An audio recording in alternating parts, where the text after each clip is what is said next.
এখানে কয়টি শাপলা ফুল আছে? তিনটা। শাপলা ফুল কয়টি? দুইটা। দেখো আগে কয়টা কয়টা কয়টা আছে, কয়টা আছে দেখো। কয়টা শাপলা ফুল কয়টা? এনে কয়টা আছে? দুইটা। এনে কত আছে? এক। এক। তাহলে দুই। একটা। একটা। তাহলে এখানে কাঁঠাল কয়টা? দুইটা। কই দুইটা? ওই যে দুইটা কাঁঠাল দেখে দাও, কই দুইটা? ওই যে একটা, ওই যে একটা। তা ইঁদুর কয়টা আছে? একটা, দুইটা, তিনটা। তিনটা। তিনটা ইঁদুর। তাহলে বিড়াল কয়টা আছে? পাঁচটা, ছয়টা, আটটা, নয়টা। হ্যাঁ, ভালো করে কোনো, ভালো করে কোনো, দেখো ভালো করে কয়টি ইঁদুর আছে?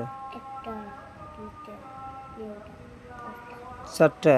চারটা। তাহলে এই যে চার লেখাই তো আছে, দেখাই যাচ্ছে চার লেখাই আছে। হ্যাঁ, চার। তাহলে আমাদের এখানে কয়টি ডিম আছে। ডিম আছে দেখাও তো, এখানে কয়টি কত আছে, এটা লেখা কত? একটা, দুইটা, তিনটা, হুম, ছয়টা। ভালো করে দেখো এখানে কত, এটা এটা কত বলো, এটা কত? দেখো দেখা যাচ্ছে তো, এখান থেকে গুনো তাহলেই তো বোঝা যাবে। এখান থেকে গুনো, 1 2 3 4 এক, 5। দুই, তিন, চার, কত? 5। পাঁচ। তাহলে 5। হ্যাঁ, তাহলে পাঁচ। 5টি ডিম। হ্যাঁ, পাঁচটা ডিম।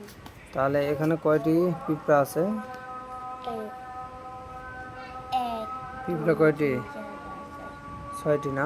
হ্যাঁ, ছয়টি। 6টি, সুন্দর করে বলতে হয়।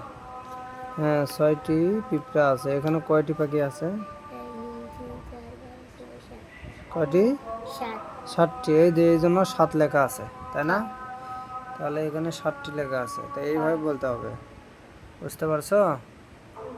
তাহলে পড়ো পড়ো, তারপর আবার